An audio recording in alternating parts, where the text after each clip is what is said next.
Good evening, ladies and gentlemen. Glad you all could be here. I'm Skip Rutherford, Dean of the Clinton School, and welcome to the 27th Frank and Kula Kumpuris Lecture, hosted by the Clinton Foundation and the Clinton School. Our special thanks to Dean, to Drew, Catherine Ann for making this series possible in honor of your parents. We are grateful. We appreciate the support of AT&T and the many volunteers from the foundation, the school, and others who are here helping us. We're also honored to have Dr. Don Bobbitt, the president of the University of Arkansas System here. Dr. Bobbitt, you've been busy.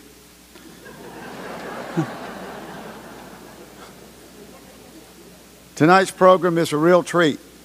Remarks by the President of Liberia, followed by her conversation with President Clinton. Mr. President, it's always good to have you here. And thanks to you, the Clinton Library and the Clinton School, in addition to their educational and public service initiatives, continue to be catalysts in the renaissance of downtown Little Rock. Nobel Prize winner Ellen Johnson Sirleaf is the 24th president of Liberia and the first elected woman head of state in Africa.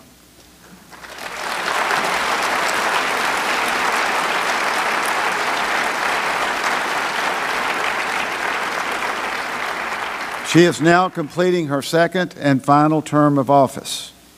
After decades of advocating for freedom, justice, and equality, President Sirleaf received the 2011 Nobel Prize for nonviolent struggle for the safety of women and for women's rights to full participation in peace-building work.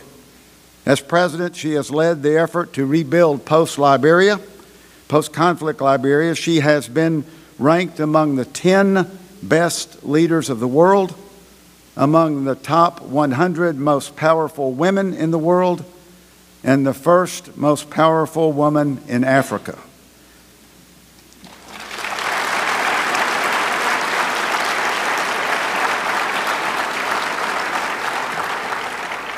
With honorary degrees from Harvard, Yale, Georgetown, Dartmouth, Brown, Spelman, and many others,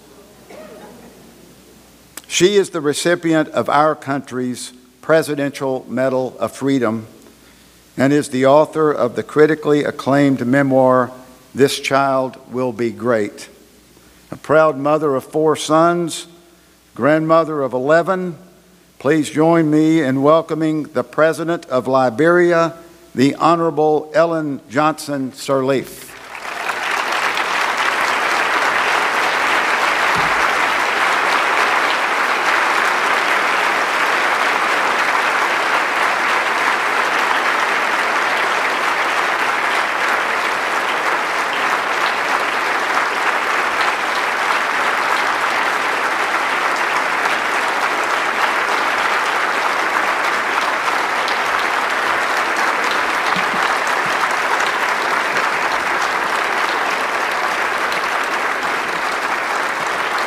Thank you.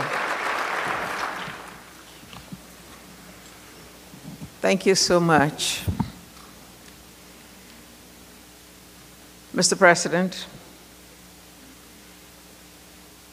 the Kumpuris family, whom I just met, Mr. Skip Rutherford, the Dean of the Clinton School of Public Service, our event coordinator, Yana Chanel Scott, ladies and gentlemen. I bring you warm greetings from the people of Liberia, and on their behalf, would like to express thanks and appreciation to you, Mr. President, and also to Madam Secretary for the support that you have given to our country. We recall with fondness the visits you both made and the friendships you established. We note particularly the strong support which our country received when we faced one of the most dramatic public health crises in the 21st century. The three countries most affected, Guinea, Sierra Leone, Liberia, and Sierra Leone, face major challenges that threaten the fabric of our health system and impacted global public health in a manner never experienced before. Some of you may recall the confusion and the fear faced by residents of that city when a Liberian in the midst of the epidemic returned to his family in Dallas, Texas. Memories fade, and in our case, we too are beginning to put the past behind us.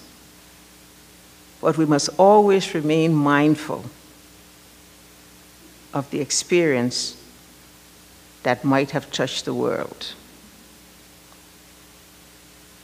The horrifying disease caused panic, as was seen on television screens around the world. As president of Liberia, I was on the forefront, searching every avenue to find quick and effective means of averting the devastating impact of this global threat that had my country at its epicenter. In the midst of debts, fears, sanctions, exodus of investors, diplomats, companies, citizens, friends, and the closure of schools and markets, and the confused cries of our people, my leadership was on the line. I mobilized the country, the leadership of all three branches of government, the churches, the business community, civil society, all of whom joined in the fight. I strongly rejected the horrifying prediction that the three countries would face 6 million infections before the end of January 2014, and 20,000 of our citizens would die within months. I canceled my participation in the long-awaited and historic meeting with President Obama and African heads of states in August 2014 in Washington, D.C. Our initial response to the crisis was to constrain the movement of people, which led to confrontation with security forces and the unfortunate death of one of our young citizens. We were saddened by the experience and knew that our response required a different approach. We consulted, acknowledged our mistakes, and realized that unless the disease were construed as not affecting the individual, but the family and the community in profound and tragic ways, our intervention approach would remain ineffective. We were mindful that community organizations had not been meaningfully woven into the different interventions. Local caregiving and burial practices had not been considered in the response. The strong, close emotional ties that bind families, neighbors, and communities together were also not factored into the original intervention process. In similar manner, initially, communities were distrustful and did not respond positively to our proposed intervention because from their own perspective, the messages were not productive and was difficult to comprehend given their own cultural practices. For example, don't shake hands, no hugging, don't touch dead bodies, made no sense to people in an environment where touching, shaking hands, preparing the dead for burials performing certain rituals were customary. We changed our approach and called on all our people, our leaders, our communities, to take charge, to take prime responsibility to save their lives and their livelihoods. I visited hospitals and clinics to dampen fears and bring hope to the health professionals who, in taking charge to save our people, died themselves in the process. In the midst of mounting deaths and fear of transmission, in the lack of safe burial practices, I took the boldest and most risky decision by ordering the cremation of dead, something totally alien to our culture. In our grief, I reached out to President Obama and to the United States. He responded with support of the US Army, the Center for Disease Control, the National Institute of Health. I reached out to bilateral and multilateral partners, and they responded. I wrote a letter to the world pointing out that this was a fight in which the whole world had a stake. The disease would respect no borders. The damage caused would reverberate across the world. The world responded, including hundreds of young Africans from 7 countries who came to join in our fight. More importantly, our communities responded. Community leaders empowered local leaders to engage their communities and encourage them to avoid the dead, to fight fear and panic, and immediately report all suspected cases to community leaders.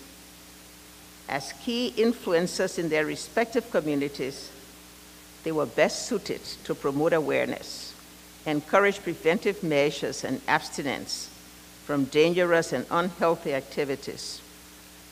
Women featured prominently in domestic surveillance by monitoring the illness and physical wellness of family members for symptoms of the disease. They fed children, their spouses and elderly, and cared for the sick generally. Traditional leaders and religious leaders also played a role in the process while minimizing their physical contact. We had national heroes. Dr. Jerry Brown, who was featured in a Time magazine story. A nurse who was able to treat a lot of people by simply putting plastic bags on her hands to avoid having to get contaminated herself. The change brought a desired result. The transmission was brought to a halt, well before time expected, and ultimately to elimination.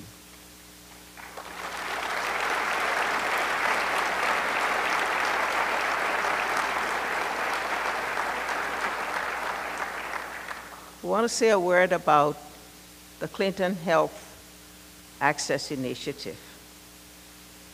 CHA had worked alongside our government to build a supply chain for life-saving drugs, create a laboratory system, improve maternal and reproductive health, upgrade essential health infrastructure, and train and grow Liberia's health workforce.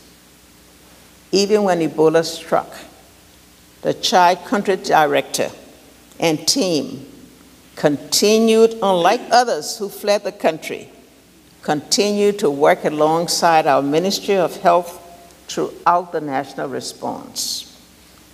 Through the support of the Clinton Global Initiative, Liberia received in September 14 the largest individual donation of supplies.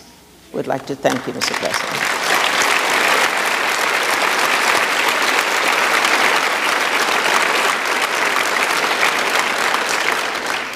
we are pleased that President Clinton visited and personally led the discussion among community workers who were key stakeholders in promoting a resilient health system. This was not his first visit.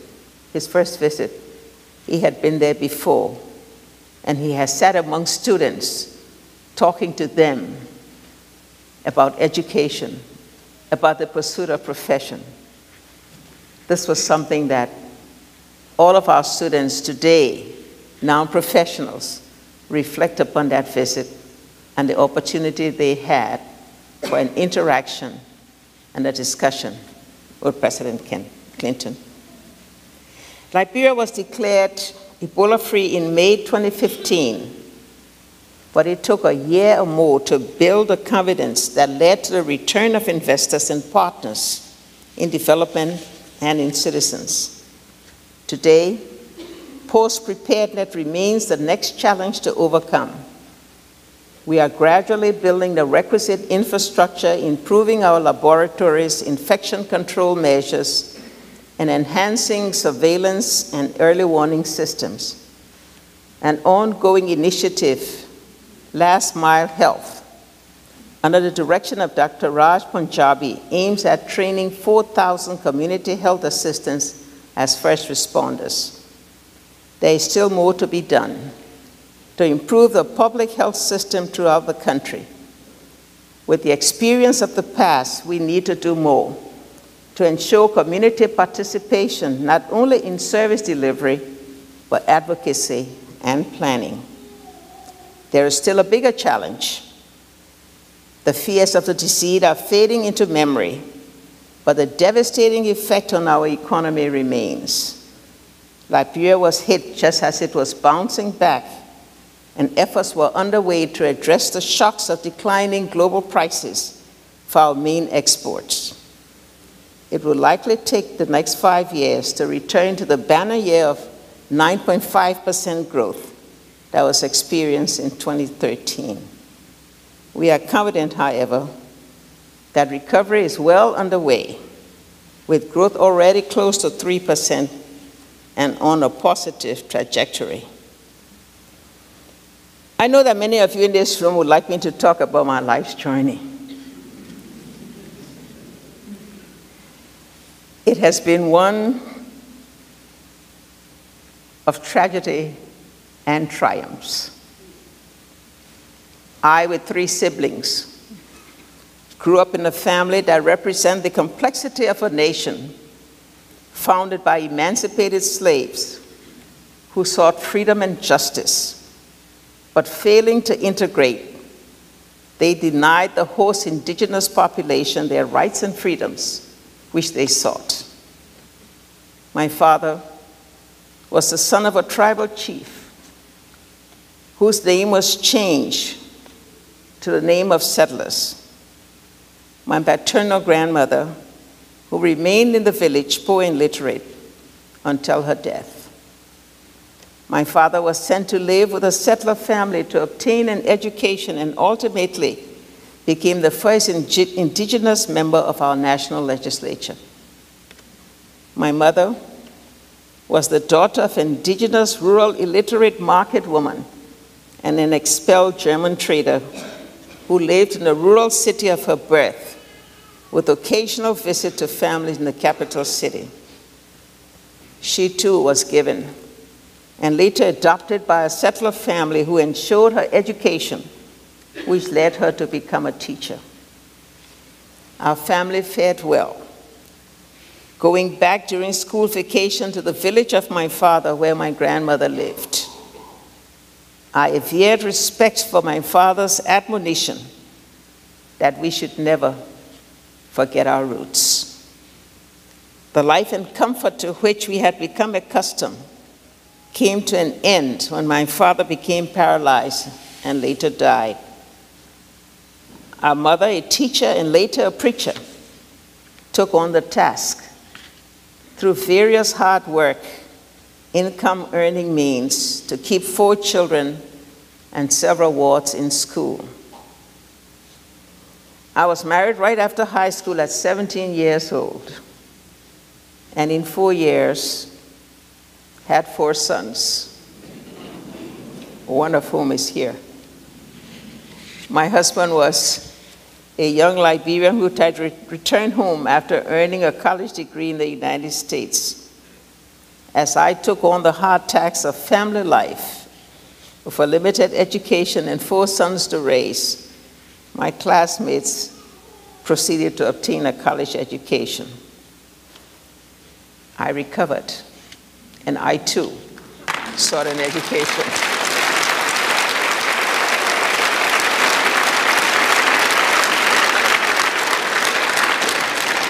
I was able to go back to school to obtain a college degree, to return to start professional work. It did cause a problem in the marriage, but I succeeded as a professional.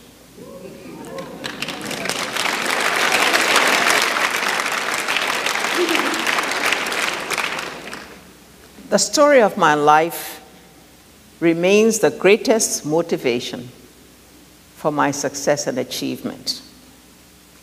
My encounter with great African leaders, such as Malemo Julius Nyerere, Nelson and Winnie Mandela, provided the inspiration to keep moving up the political ladder.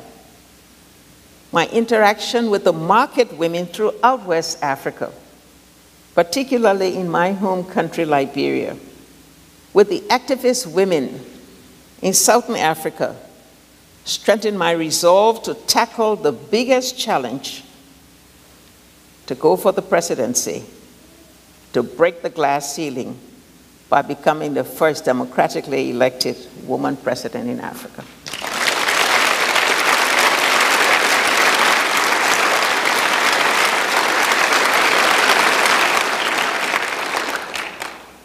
As I prepare to leave the presidency in a couple of weeks, following the dictates of our Constitution, I have worked consistently in many roles, very low, very high. I have been blessed throughout this period with relatively good health, a host of good family, friends, and well-wishers. My plans for the future are therefore modest. I look forward to spending time at the farm I have developed in the village of my father. I also look forward to sharing my experience with audiences of women and young through lectures and speeches. I will continue the process of working with leaders and the people of Liberia to complete the transformation of my village and my country. Best of all, I've been blessed by God to have enabled me to achieve what I have. And I thank you for being here to listen to me.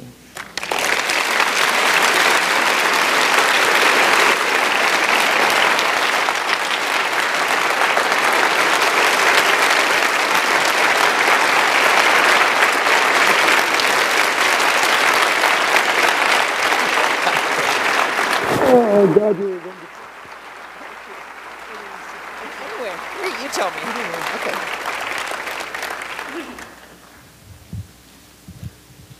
So, you see why she won. I'd like to begin by saying that your son who is here, Dr. James Sirleaf, is now a physician in Columbus, Georgia, who told me he spent a fair amount of time trying to explain to people why it would be a really dumb idea to repeal the health care law. So,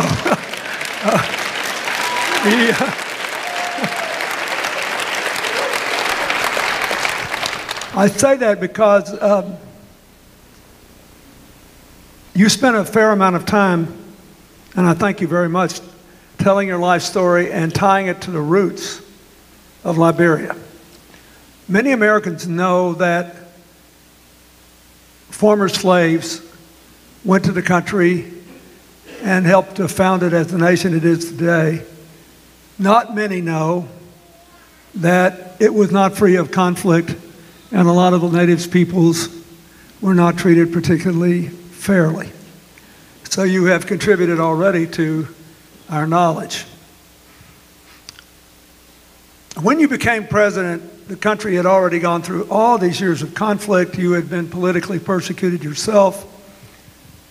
I thought we Americans had a special obligation to try to help build the country.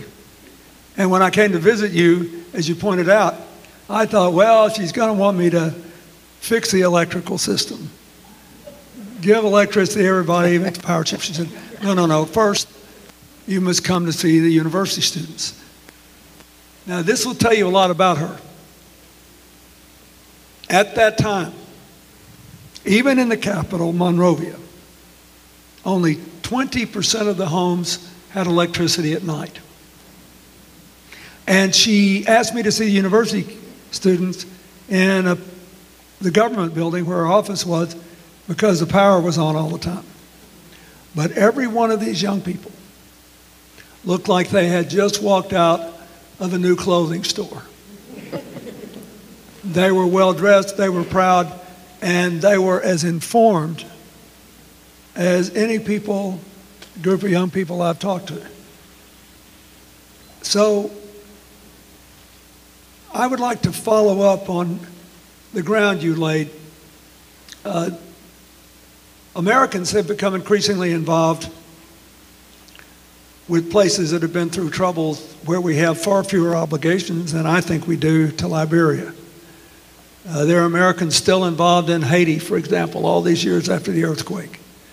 There are a fair number of people from this community who are still involved in Rwanda all these years after the genocide. So what can you tell them about Liberia and what they can expect? And if somebody here wants to help in some way, large or small, how can they best do it? Well, one of the weakest areas of our recovery is education. And that's because during the periods of conflict, most of the trained teachers left the country. The students were taught by volunteers, many of them unqualified, good hearts, no doubt, but not able to teach the children. Today, we now have 2 million children in school all over the country, but we don't have teachers. We've built the schools, but the schools are not properly manned because we don't have teachers. What could people do? We reach out, we look. I hope we could find retired teachers who would be willing to spend a few months, maybe a couple of years, working with some of our students. We have a long history of religious schools. We have Catholic schools, Methodist schools, Episcopal schools, and they help. And there was a time we had missionaries that came out, and they did most of the teaching in the rural areas, which made a major contribution. But right now, having already had 15 consecutive years of peace, something our country has not had in the past 30 years, that's what we've brought to it. But the children are so many, and the teachers are so few. Let me ask, just to fill in the blanks here, one of the things we didn't say explicitly is there was basically 14 years of intense civil conflict. So President Sirleaf gets elected, and she has a few years and produces 9% growth, and we're rocking along, and she's got us and a lot of other people there helping, and we're tackling AIDS, tuberculosis, helping them build out a national health care system, and boom, the Ebola epidemic happened. And I'm grateful for what you said about the people from our foundation. 4 of them never left, not a single day. That's right. And I thank God that none of them were infected. Yeah. But they could have been. They could have lost their lives, and they knew it, and they stayed anyway. And I'm very grateful for that.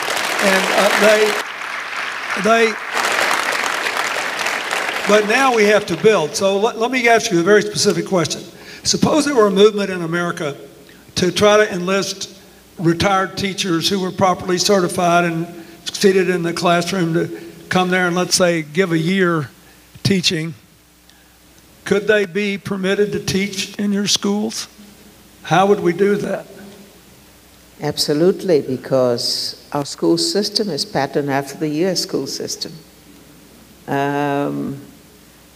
Until recently, when we've been having production of local books, most of the books came from here. So there were many times some rural child would be reading about ice and snow and didn't know what it was.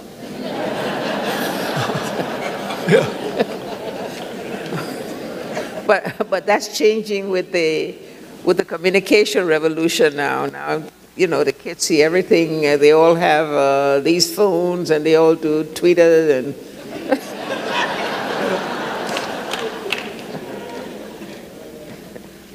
It's also a good place for new investment. You'd be amazed how many middle-class people up and down Northwest Africa like to come to the ocean there. And Bob Johnson, bless his heart, built a couple of hotels there after President Sirleaf became president. One a resort and one on the way down to Monrovia from the airport, so business people would have a place to stay when they were trying to figure out whether they can invest and start something. But there's a lot of opportunities there. So the most important thing we could do is raise a bunch of teachers to come and help you until you can educate your own. That would be very helpful. We have some contribution. Nigeria does a little bit of that now, but we really could use some teaching assistants. We're building we've reactivated our own teacher training institute, so it's beginning to work, but you know, it takes time to train teachers and to train them with the right qualification and properly. We have to send many of them to be trained at the higher levels abroad. Those that would man the universities and whatnot, they have to come here to earn their masters and their doctorate degrees to go back. But the real ones are really where education has the biggest impact, and has to teach the young ones so that they get the right beginnings and the right foundation. And that's where we really need something. But let me ask you this. Throughout the whole country, there are enough physical structures there to educate all the kids. Do you need any schools built out in the country? No, they're not enough. We're making a big improvement there, big expansion. But infrastructure is part of the problem. Getting into the most rural areas, you've got to have the roads to make sure you get the material in there, construction material, and get it done. So many times kids are still walking an hour or so to get to school, to get to the nearest school. But in those places where the schools are, and we've been trying to build now homes for teachers as a means of incentivizing them. Because most of them want to live in a city, in a city where the comforts of life. Getting them back there, we have to find a way to do that, and that's one way to do is to give them free housing. But still, they're not enough. The number of students are just exploding. They have peace right now. How many students education. Did you say are school age? Right now, we have 2 million children in school. And what's the overall total population? 4.7 million. But that tells you how young our nation is. Yeah. 65%. 65% under 30 under. Yes, 30 and under. Part of that's because so many older people died in those 14 years too. So it's great. But the point is, this is a country where the United States could make a big difference. There aren't all that many more people than there are in Arkansas. And it's a country with roots that we share, and sins that we share, and possibilities that we share. Let me ask you another question. How many doctors are there in Liberia? About 50. Am I right? That's another big area where we just don't have enough to serve the population. In the health sector is another. There are 80 now. And we are trying to help them with a plan that calls for going to 260 by 2022. That's right. That's correct. And along with doubling the number of nurses, quintupling the number of nurse midwives, and going from almost 0 to more than 10,000 community health workers. They want to stand on their own, but in the meanwhile, we need people to help. And we need partnerships. We need to do something like what we're doing in Rwanda, where we have a couple dozen medical schools and dental schools and nursing schools, and the universities involved there are sending people to train and to work and to stand in, and they agreed to work for 7 to 9% overhead, which is 25 to 30% of what most of these American NGOs charge. Liberia needs that. And so I think that's important. What about higher education? Tell how many students are in higher education there? How many have to go out of the country? We have about, the number of universities I'm trying to calculate, I think more along the line of about 100,000 at the university level in about 4 different schools, one of them the major national university, and the other 3 church schools, different church universities. Until recently, the University of Liberia didn't have more than about 4 PhDs. And so, but right now they've been having a major training program.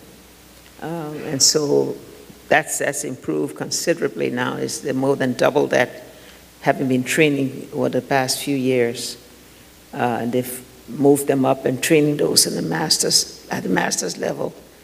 So it's much improved now, but we still have a lot of students over here that are still training in the different areas. And the major areas of concern are STEM, science, maths, English. But again, we got the Peace Corps back. You know, and that they have been truly great. They have come and specifically focusing on English, math, science. Those are the area weakest, because those are the area where the qualified teachers didn't have the right training to be able to do that. So that's a big gap for us that needs to be filled. Are there any significant gender disparities in education? Yes, in those areas I just mentioned. So we have the West African Examination Council that all our students in West Africa have to sit those tests at different levels at the 9th grade, 12th grade. They have to take it, and for a while it was a difficult thing to get our students to pass those exams because they lacked the laboratories in the schools for sciences and all of that. Over the years, not having proper foundation, you know, in the basics, so they could not meet the standards of others.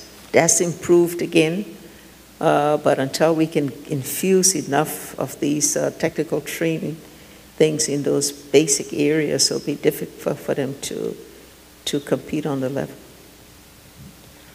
You told them, I don't know if everybody heard it, that you were going to go home to your farm. This is Farmer Ellen here. Don't laugh. No, Bill, it's true. Yeah, she's a real farmer. So talk to us about agriculture there. What do the farmers need? How many are there? What else can we do? to increase food production? And are you self-sufficient in food? Does anybody there produce anything that's exported out of Liberia? Well, first of all, you know, Liberia is a forest country. Well, you can we include have that too. 42% of the biodiversity in the region. So because of the rainfall, you know, we have the rainiest capital city in the world. And so rubber has been one of our major things. With Firestone. Firestone has been there all these years. Forestry has been, but forestry now because of the trying to control the emission of gases and whatnot, we have to cut down on our forest operations to conserve the forests. We also do what most of West Africa does, coffee, cocoa. In terms of food security, we have rice is our main staple. Mm-hmm. We're still not fully self-sufficient in rice. We still import rice. But when it comes, we're still exporting, and we're a mineral country too, you know. Iron ore was our main thing. Gold and diamond, those are the main export things that are now beginning to be active again. Food security, what we're doing is making sure that people eat what they grow. And so most of the farmers are planting the basic staples. Vegetable, we're a tropical country, so building, you know, planting vegetables and things are great. I do that on my farm myself. So. Yeah, what do you farm? Rice, cassava, mangoes, in terms of vegetable, peppers, okras, eggplants, all those things. You could become a cult figure in Arkansas if you grew enough okra.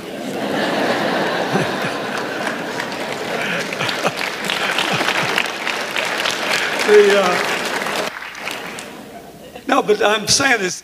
See, this is something else where people in this state could be of help. We grow about 40% of America's rice crop in this little state. And we do a lot of other things, but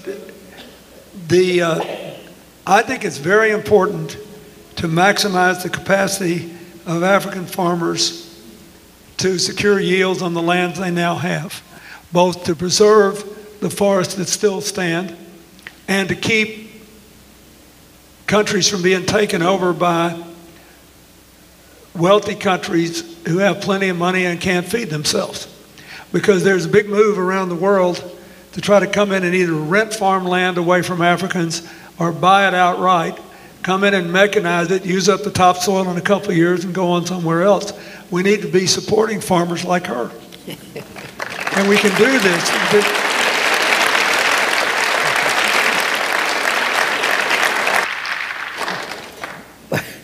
But you know, Bill, the farming thing is real. I do have a farm, but also there's a bigger job at hand. I've still got to go out there and make sure that I elect two or three other women in Africa to be president. So. Yeah. So let's talk about that.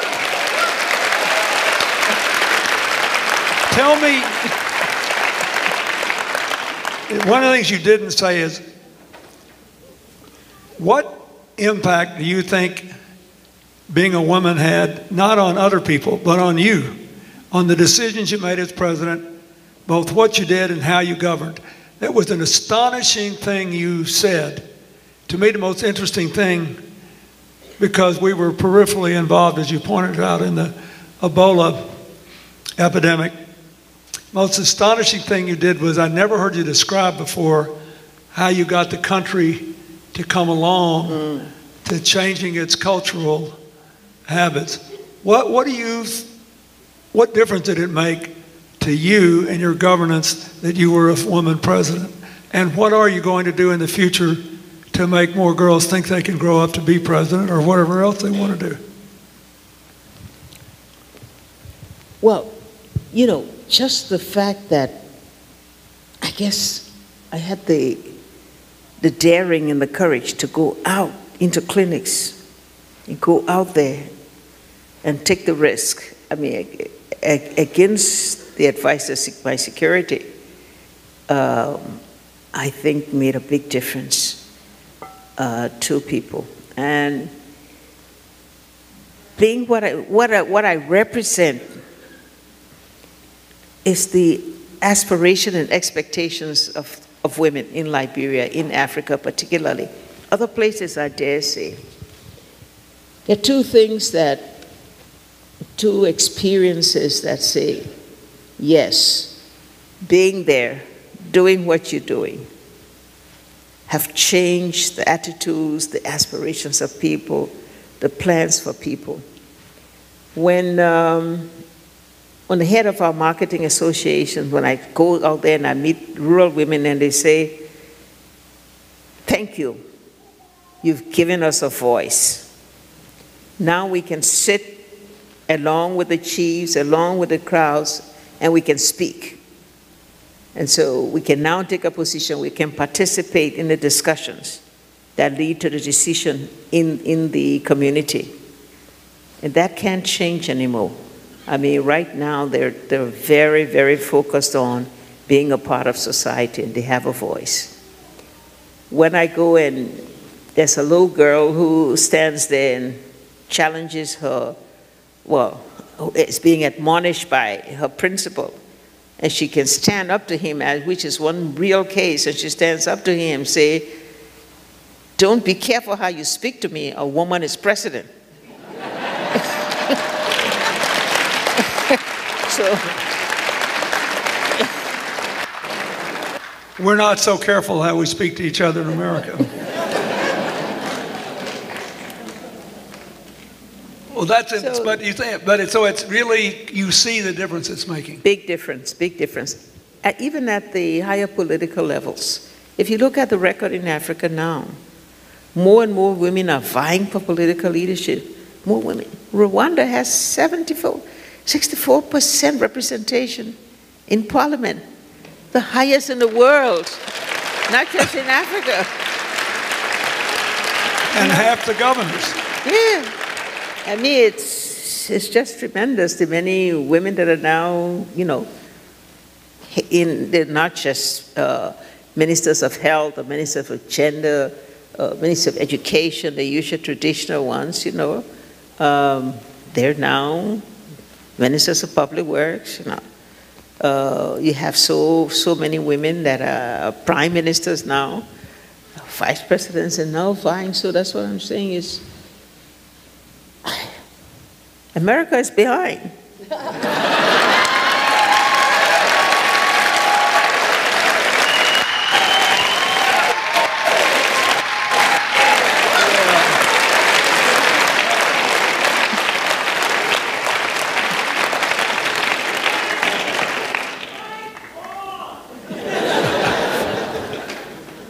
Yeah, and if you're really lucky, you will avoid the invasion of certain media investments, and that'll keep you on the cutting edge of change.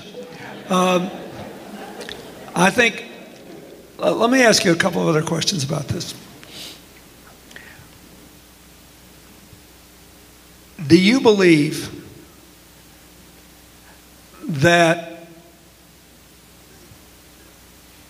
the fact that there are so many women that have always played a heavy role in the African economy has made it somewhat easier for you to function? That is, it's like these women want to be heard now, but it's not like they weren't always most of the farmers in many countries. There are many countries where there are more women than men farmers. And there are many, and I think that every time I go to Africa, I'm always impressed that women are acutely aware, maybe because of your example and others, but they seem to be acutely aware of their responsibilities, not only to raise their children, but to try to support them if they can. And I think that makes a difference. No, there's no doubt about it. You know, women, professional women, and I see even the market women as professional women. I mean, they're at the markets every day. They're farming, they're feeding their families. But women have still continued to carry the responsibility of the home. You know, whether it's for children, I mean, that's their primary attention, even as they prepare for, you know, for carrying out work functions or professional functions. And so women are just stronger than men.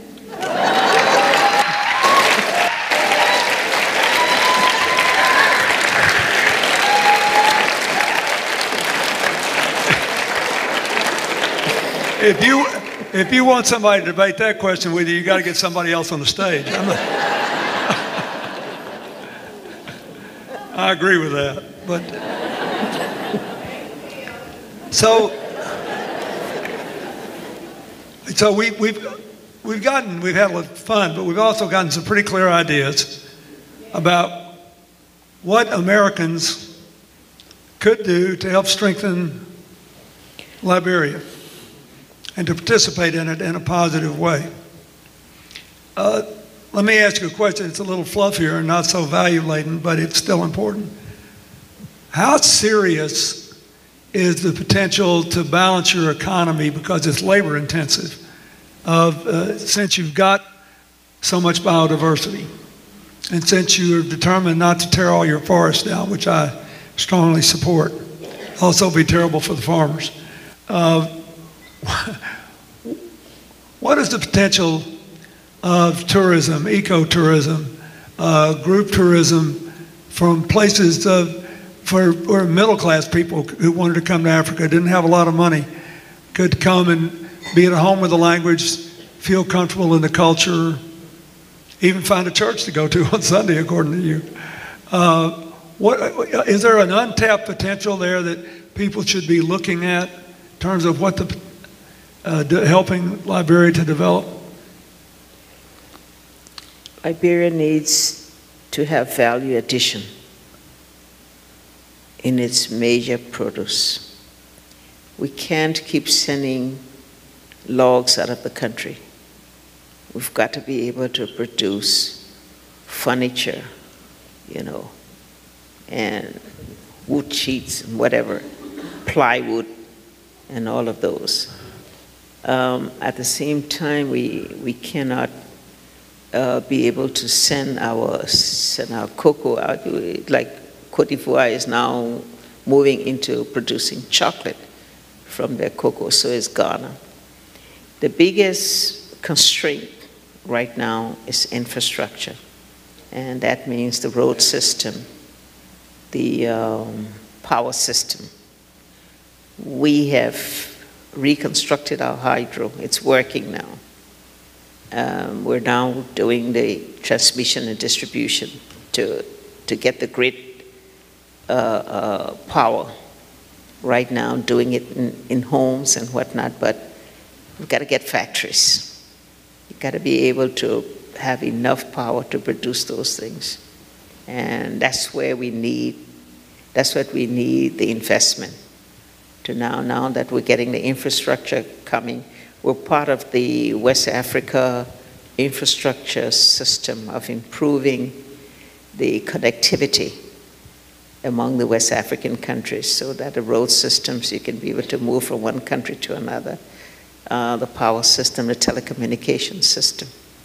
And like everyone else, great effort now to put emphasis on IT, so that young people have an opportunity to innovate, to be able to come up with their own solutions to problems, and that's all beginning to happen. We need to have some partners from the U.S. to come in and work with that. In the 4 universities, is there good broadband? Is there affordable, rapid access to the internet?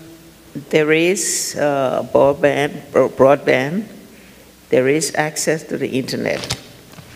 It hasn't worked as efficiently, but Google has just signed an understanding with us, remember, with the support of USAID, And they're starting this month, Clarence, this month. They're starting now to do the system because we've got the ACE cable that brings the cable in for being able to improve the broadband. So Google's investment is now going to make access to the internet. I think they've got about 3 countries that they're doing it. Liberia is one of them. So that's going to improve, that's going to change the landscape when that investment is finished. Yeah, it'll bring everybody into the national economy at least, and hopefully into global awareness. Ultimately, because they're going to do the capital cities first is easy, but the backbone, taking it into the rural area is going to take some time because of the infrastructure of getting it there.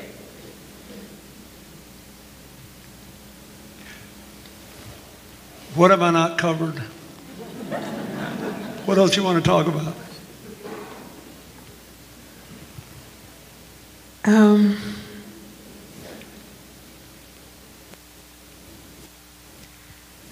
Again, I think some of the thing that's missing is strong advocacy for Liberia. Liberia is a long time traditional friend of America, let's put it that way. The culture, the same, even though we still have African roots and we have our African culture and African habits and African tradition and history, but still part of our overall history is very much America. Most of our people come here to school. Most of them, this is their favorite place. And so that advocacy for trying it, that's lacking between the US and Liberia as that which exists, for example, between France and the Francophone countries, or UK and Sierra Leone. The strong ties there is something we'd like to see. I think this is really important. You know,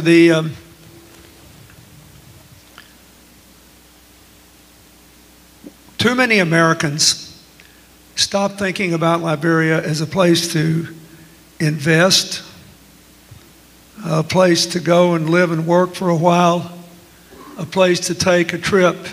It is really beautiful. Take my word for it. And the roads are better than they used to be. But they stopped thinking about it because of those 14 years that you lived through, and then because of Ebola. Mm-hmm. We were going along, everything was fine. You heard her say she got to 9.5% growth, which we would all kill for, right? And then the wheels ran off again. It's time to start thinking about this again. Americans have a special, I think, responsibility to know about the country, to know what's going on, and to help if they can. But the most important thing that I hope you see from what President Sirleaf has said today is there's a world of opportunity there which will be seized by someone. And it should be the United States. There may come a day when Africa, which has the largest amount of arable farmland still untilled on earth, which in other parts of the country is fighting Boko Haram, Ansar Dine, Al-Shabaab, will be very grateful for a stable, strong, democratic, prosperous Liberia. And so, to me, the most important thing that I was hoping would come out of this, besides having this great crowd see you and hear your story, is that there's a world of opportunity out there in this remarkable place that is big enough to make a difference and small enough to make an impact. And I think you should all think about that, each in your own way, because think what those people were looking for, those former slaves, when they hightailed it out of wherever the heck they were in bondage and made their way to Liberia. And now, because of the lives they lived, and because eventually they worked out how they were going to deal with the native people well enough to have a functioning, ongoing democracy, and they're in the middle of a hot election to see who can succeed her. You can always tell if you did a good job when somebody else wants it.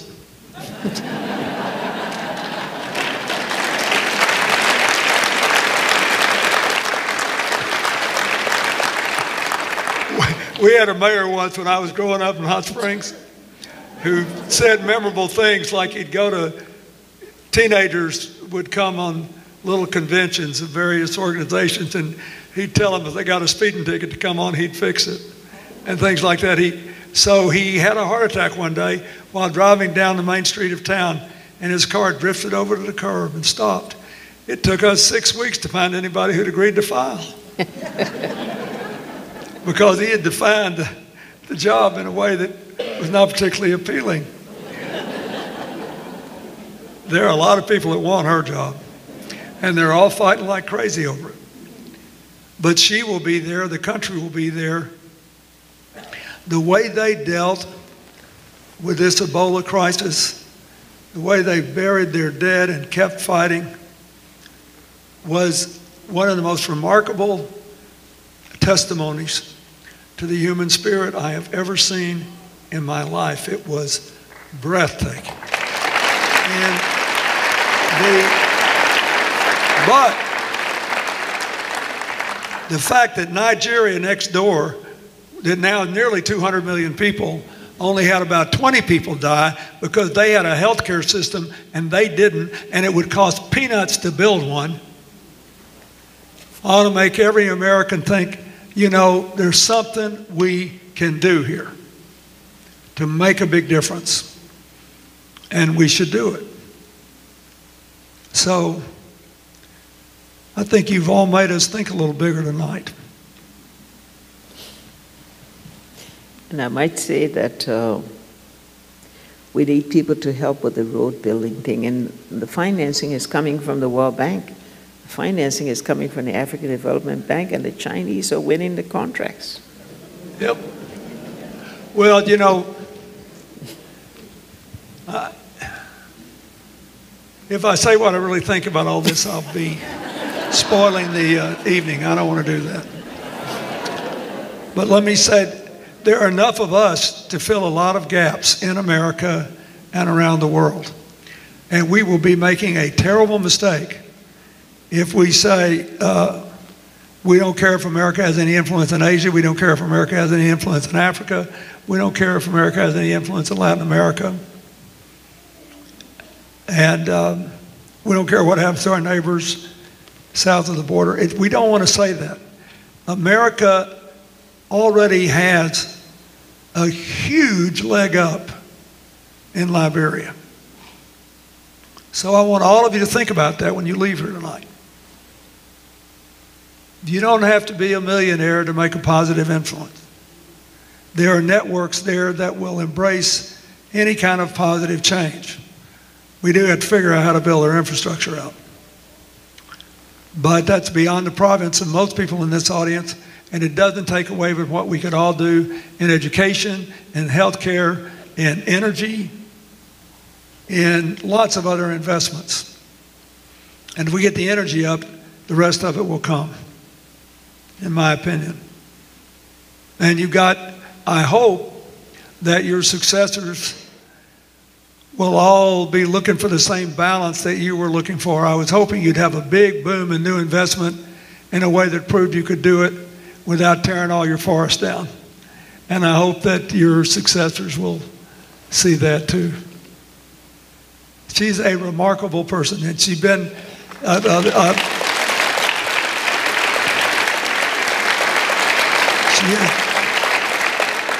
she's been a wonderful friend to Hillary and me. But we still, all the time we keep remembering, she's a real person and a lot of fun to be around.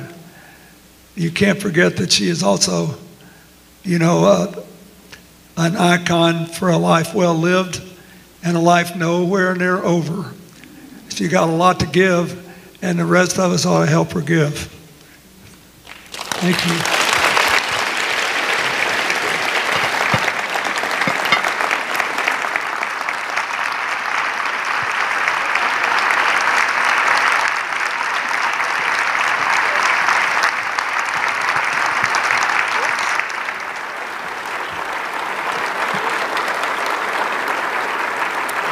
Thank you, President Clinton, and thank you, President Sirleaf, for a really remarkable conversation this evening. President Sirleaf, we are so grateful to you for your long-standing commitment to the work of the Clinton Foundation. You have been a participant in a number of CGI gatherings over the years and been a terrific partner and a real leader of rural development and health work. And we are especially grateful that in the final month of your presidency, you made the time to come all the way to Little Rock, Arkansas, to the Clinton Center to participate in our distinguished lecture series.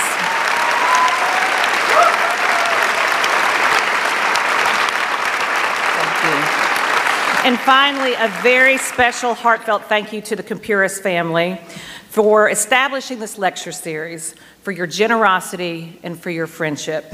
We are all the beneficiaries of your tremendous gift. Thank you all.